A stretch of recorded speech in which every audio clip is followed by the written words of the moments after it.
இஸ்லாத்தின் பார்வையில் ஒரு தவறு, ஒரு அநீதி நடக்கிறது என்று சொன்னால் தவறு செய்தவன் யார் அதை மட்டும்தான் பார்க்கணும்.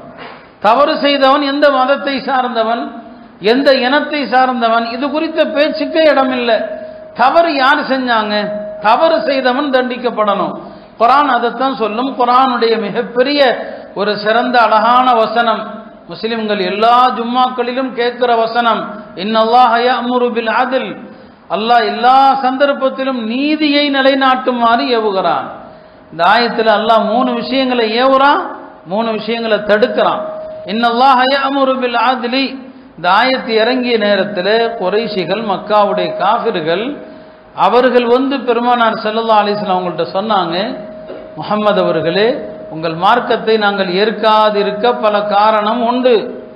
ஆனாலும் இந்த ஒரு வசனம் இருக்கிறது, அல்லாஹ் மீது ஆணையாக சொல்கிறோம், தஅவுத இலா மகாரிமில் அஹ்லாக் வ மஹாசினில் அஅமால், நீங்கள் மிகச்சிறந்த நற்குணத்தின் பக்கம் மக்களை அழைக்கிறீர்கள், சிறந்த அமல்களின் பக்கம் மக்களை அழைக்கிறீர்கள் என்று இந்த ஒரு வசனம் குறித்து மக்கா காஃபிர்கள் சொன்னாங்க. குர்ஆன் முழுக்க நீங்க பாருங்க, எல்லா இடங்களிலும் குர்ஆன் சொல்லும், நீங்கள் கவ்வாமீன பில் கிஸ்தி, நீதியை நிலைநாட்டுபவர்களாக இருங்கள். இன்னொரு இடத்துல ஷுஹதா பில் கிஸ்தி, நீதிக்கு சாட்சியா இருங்க. வலவ் அலா அன்ஃபுசிக்கும், அது உங்களுக்கு எதிராக இருந்தாலும் சரி, தவறு முஸ்லிம் செஞ்சாலும் சரி, நீங்க நீதியை தான் நிலைநாட்ட வேண்டும் என்பதுதான் திருமறை காட்டுகிற, எல்லா இடங்களிலும் வழிகாட்டுகிற வசனங்கள். அதுதான் பெருமானார் ஸல்லல்லாஹு அலைஹி வஸல்லம் அவர்கள் மக்காவிலே, மதீனாவிலே அமைத்திருந்த அந்த இஸ்லாமிய அரசும் அப்படித்தான். அங்க யூதர்களும் இருந்தாங்க, சிறிய அளவில் கிறிஸ்தவர்களும் இருந்தாங்க. எல்லாம் இருந்த இடத்துல தான் நபி ஸல்லல்லாஹு ஆட்சி செஞ்சாங்க. இந்த பெரும்பான்மை சிறுபான்மை அப்படிங்கிறது உலகம் முழுக்க இருக்கிற ஒரு முசீபத்து.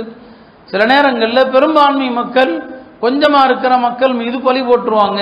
ஒரு முறை மதீனாவிலும் கூட அப்படி ஒரு சம்பவம் நடந்து விட்டது. ஒருவர் திருடிவிட்டார்,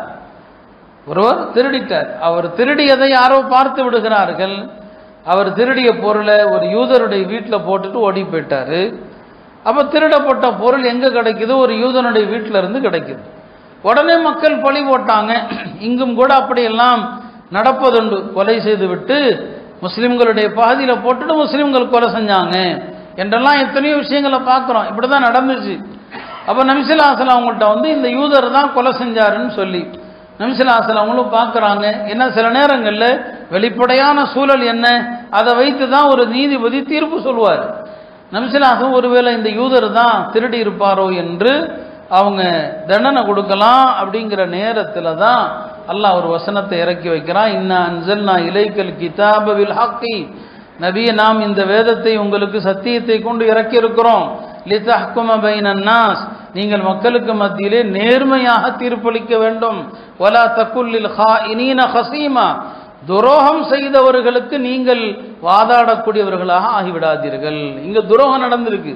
திருடியது முஸ்லிம், திருடிய முஸ்லிமா அல்லாஹ் துரோகிங்கிறான். அவர்களுக்கு நீங்க சார்பா மாறிடாதீங்க, திருடியது யூதர் அல்ல அப்படிங்கிற ஒரு ஆயத்து இறங்குது.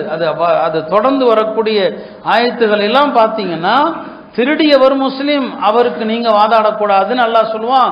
வலா துஜாதில் அனில் லதீன யஹ்தானூன அன்ஃபுஸஹும், இப்படி திருடி விட்டு துரோகம் செய்தவர்களுக்கு நீங்கள் இங்க வேண்டுமானால் வாதாடலாம், மறுமையில வாதாட முடியாது என்ற வசனங்கள் இறங்குது. உடனே நபி ஸல்லல்லாஹு அலைஹி வஸல்லம் அவர்கள் அந்த யூதரை விடுவிக்கிறாங்க. நீ நிரபராதின்னு சொன்னாங்க. இப்படி திருமறை இறங்கிய காலகட்டத்தில் இப்படியெல்லாம் ஒரு அநியாயமா பழி போடப்பட்டா தவறு யார் செஞ்சாங்க அதைத்தான் பார்க்கணும். இனவாதம், மதவாதம் இஸ்லாத்துக்கு இடம் இல்லை. ஒரு போர்ல ஒரு அன்சாரி தோழருக்கும் ஒரு முஹாஜிருக்கும் சண்டை வந்துருச்சு. அந்த சண்டையில அன்சாரிகளை உதவிக்கு அழைக்கிறார், முஹாஜிர்களை உதவிக்கு அழைக்கிறார். பெருமானார் ஸல்லல்லாஹு அலைஹி வஸல்லம் அவர்கள் சொன்னாங்க, இது என்னப்பா அறியாமை கால அழைப்பாக இருக்கிறது. யார் தவறு செய்தார்கள், தவறு முஹாஜிர் செஞ்சா அவரை முஹாஜிர்களும் அன்சாரிகளும் சேர்ந்து தண்டிக்க வேண்டும். தவறு ஒரு அன்சாரி செய்திருந்தால் அவரை அன்சாரிகளும் முஹாஜிர்களும் சேர்ந்து தண்டிக்கணும். தப்பு செஞ்சவன் யாருன்னு சொல்லுங்க, அவர் முஹாஜிரா அன்சாரியா என்று இப்படி பிரிக்காதீர்கள். இதுதான் இனவாதம் சொன்னாங்க. அரபியில இனவாதத்திற்கு அசபியா என்று சொல்லப்படும். பெருமானார் ஸல்லல்லாஹு அலைஹி வஸல்லம் சொன்னாங்க, அசபியத் என்பது அறியாமை கால முழக்கம். இந்த அறியாமை கால முழக்கத்தின் பக்கம் அழைப்பவன் நம்மை சார்ந்தவன் அல்ல. பிறகு விளக்கம் சொன்னாங்க, இனவாதம்னா என்ன? தன் சமுதாயம் செய்யக்கூடிய அநீதிக்கும் துணை போவது இனவாதம். தன் சமுதாயம் என்பதற்காக அவங்க செய்யக்கூடிய எல்லா அநீதி தவறு அதுக்கெல்லாம் துணை போறது தான் இனவாதம். இதுக்கு இஸ்லாத்தில் இடமே இல்லை. எல்லா காலத்திலையும் முஸ்லிம்கள் அப்படிதான் பார்ப்பாங்க. ஒரு வழக்கு வருதுன்னா சில நேரங்களில் வழக்கு முஸ்லீம் ஒரு தரப்புல இருப்பார், இன்னொரு தரப்புல முஸ்லீம் அல்லாதவர் இருப்பார். இஸ்லாமிய நீதிபதிகள் ஒரு காலத்திலும் ஒரு முஸ்லிமுக்கு சாதகமாக வழக்கின் போக்கை கொண்டு போனதாக சரித்திரமே கிடையாது. ஹஜ்ரத் அலி ரலியல்லாஹு அன்ஹு அவர்கள் சொன்னாங்க, ஒரு கிறிஸ்தவ பெண்ணுடைய உரிமை பறிக்கப்பட்டால் அந்த பெண்ணுடைய உரிமையை மீட்டு தராத வரை ஒரு இரவு கூட என்னால் உறங்க முடியாதுன்னு சொன்னாங்க. ஒரு கிறிஸ்தவ பெண்ணுடைய உரிமை பறிபோயிடுச்சுன்னு சொன்னா அந்த பெண்ணுடைய அந்த உரிமையை மீட்டு தராத வரை எனக்கு உறக்கமே வராது என்பதாக ஹஜ்ரத் அலி ரலியல்லாஹு அன்ஹு அவர்கள் சொல்லுவாங்க. இப்படித்தான் எல்லா காலத்திலேயும் முஸ்லிம்கள் இருந்தாங்க. யாரும் யாருக்கும் அநீதி இழைக்கலாம் முடியாது, நம்ம தான் அதிகமாக இருக்கிறோம் என்றெல்லாம் இஸ்லாத்தில் அறவே இடமே இல்லை. பெருமானார் ஸல்லல்லாஹு அலைஹி வஸல்லம் அவர்களும் அதற்கு இடமளிக்க மாட்டாங்க. இன்னும்